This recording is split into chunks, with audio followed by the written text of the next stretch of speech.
Hello friends, my name is Kajal और आप सभी का स्वागत है मेरे चैनल पर। और आज के इस वीडियो में हम डिस्कस करने वाले हैं यूपीडीएलएड सेकंड सेमेस्टर सब्जेक्ट साइंस। ठीक है, और आज का जो हमारा टॉपिक रहेगा वो रहेगा मृदा संरक्षण के उपाय। जैसे कि आप सभी को पता है कि हम साइंस का लेसन 2 डिस्कस कर रहे हैं जिसका नाम है मृदा और फसलें। ठीक है, तो हमने मृदा के बहुत सारे टॉपिक डिस्कस किए हैं कि मृदा क्या है। ठीक है, मृदा के कितने प्रकार हैं, मृदा संरक्षण की विधियाँ कौन कौन सी हैं, मृदा अपरदन क्या है। ठीक है, तो आज का जो हमारा टॉपिक रहेगा वो रहेगा मृदा संरक्षण के उपाय कौन कौन से। बहुत ही महत्वपूर्ण टॉपिक है, तो चलिए फ्रेंड्स शुरू करते हैं।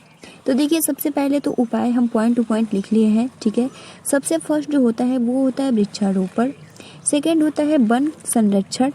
ठीक है, थर्ड होता है बाढ़ नियंत्रण, फोर्थ होता है नियोजित चराई, फिफ्थ होता है बंद बनाना एंड सिक्स्थ होता है सीढ़ीदार खेत बनाना।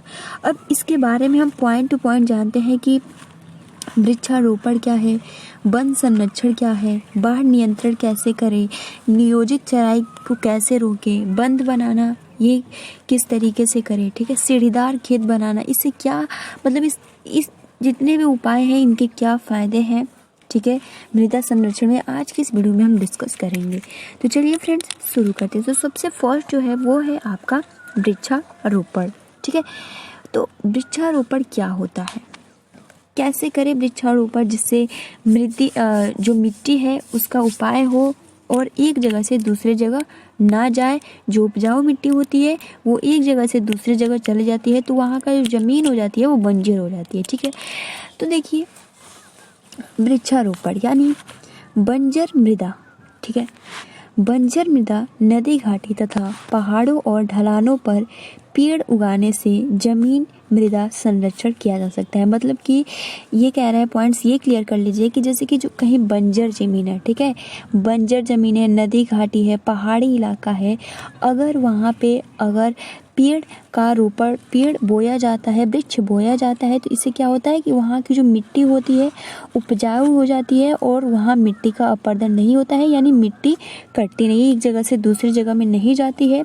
ठीक है, और अगला पॉइंट कह रहा है कि बाढ़ आने से काफ़ी मात्रा में ज़मीन कट जाती है, क्योंकि बहुत ज़्यादा पानी जब बाढ़ आता है तो पानी आता है, तो जब पानी बहेगा तो मिट्टी जो होती है वो एक स्थान से दूसरे स्थान तक चली जाती है। लेकिन जब अगर बंजर ज़मीन पे, नदी घाटी पे हम वृक्ष लगा देंगे तो जो वृक्ष होता है ना, वो ज़मीन जो जितनी भी जड़ें होती हैं, आपने पढ़ा होगा साइंस में, जड़ें मिट्टी को स्थिति बना के रखती है। ठीक है, तो वो ज़मीन या जो भी मिट्टी है उसको एक स्थान से दूसरी जगह नहीं जाने देंगी।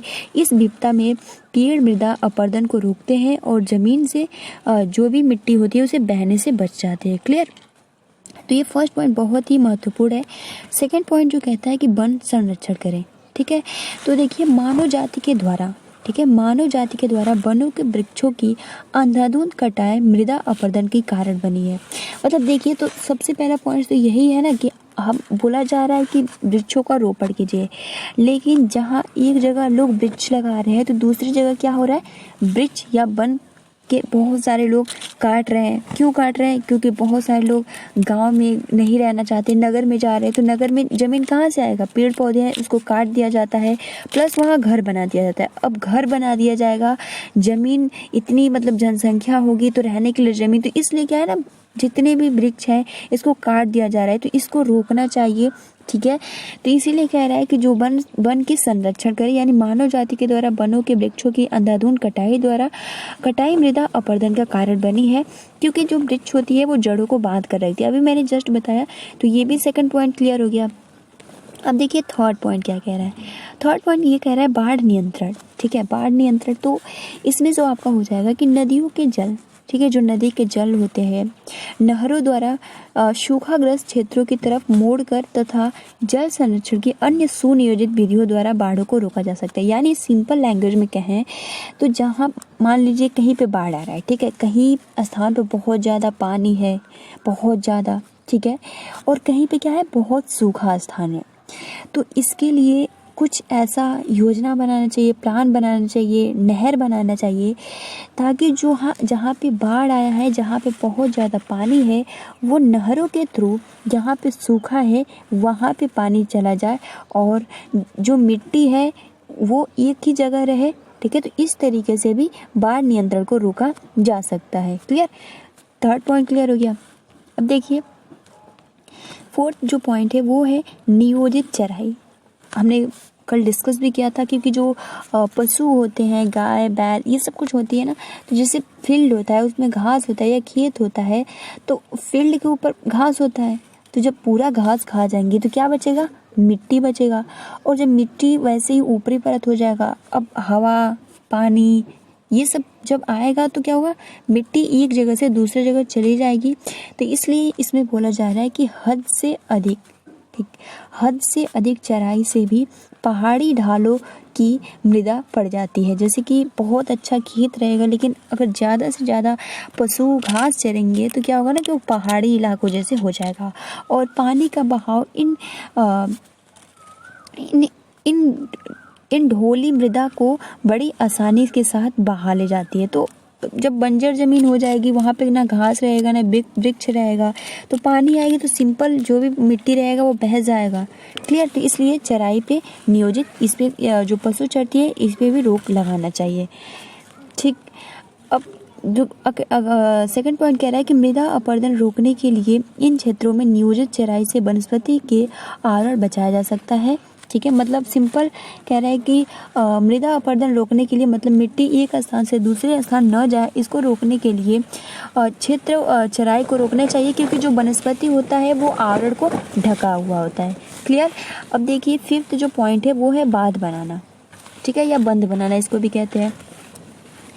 तो यह विधि मृदा का अपरदन रोकती है, अपितु इससे मृदा की उर्वरता बनाए रखने, जल संसाधनों के संरक्षण तथा भूमि को समतल करने में सहायता मिलती है। बांध बनाना आप सभी को पता है, बहुत सारा खेत रहता है तो उसमें इस तरीके से लाइन बाय लाइन बंद बनाना या बांध लगाना। ठीक है, तो इस तरीके से भी मिट्टी को एक जगह से दूसरी जगह जाने से रोका जा सकता है। क्लियर, अब देखिए लास्ट आपका पॉइंट है सीढ़ीदार खेत बनाना। अब सीढ़ीदार खेत क्या होता है कि इस योजना से जल संसाधनों का समुचित उपयोग भी होता है और इस प्रकार से खेतों की कई तरह की फसलें उगाई जा सकती है। मृदा संरक्षण के लिए यह एक बेहतरीन उपाय बताया जाता है। जैसे सीढ़ीदार खेत आप सभी को पता है, जिसमें मान लीजिए खेत होता है, ठीक है, तो जैसे कि कहीं पे ऊंचा होता है, कहीं पे नीचा होता है। ठीक, तो इसमें हम क्या कहते हैं, सीढ़ीदार, जैसे कि वही बंद लगाना, तो इसमें भी हम ऐसे करके बना देते हैं, तो इसमें बहुत ही अच्छा बेहतरीन खेती होती है, तो इसको सबसे अच्छा माना जाता है। तो इसलिए सीढ़ीदार खेती भी बनाना चाहिए, जिससे जो एक जगह मिट्टी रहती है वो एक ही जगह रहती है, दूसरी जगह पे नहीं जाती है। क्लियर, तो ये हो गया कि ये हैं जितने भी उपाय थे बहुत ही इम्पोर्टेंट थे। तो हमने बहुत ही अच्छे से इस वीडियो में मृदा संरक्षण के उपाय को क्लियर कर लिया और कोई भी डाउट नहीं रहेगा। अगर एग्जाम में पूछा जाए कि मृदा संरक्षण के उपाय क्या क्या है, तो क्या क्या है, तब आपको लिखना है वृक्षारोपण, सेकंड में वन संरक्षण, ठीक है, वन संरक्षण करें, थर्ड बाढ़ नियंत्रण, फोर्थ नियोजित चराई, फिफ्थ बंद बनाना, सिक्स सीढ़ीदार खेत बनाना।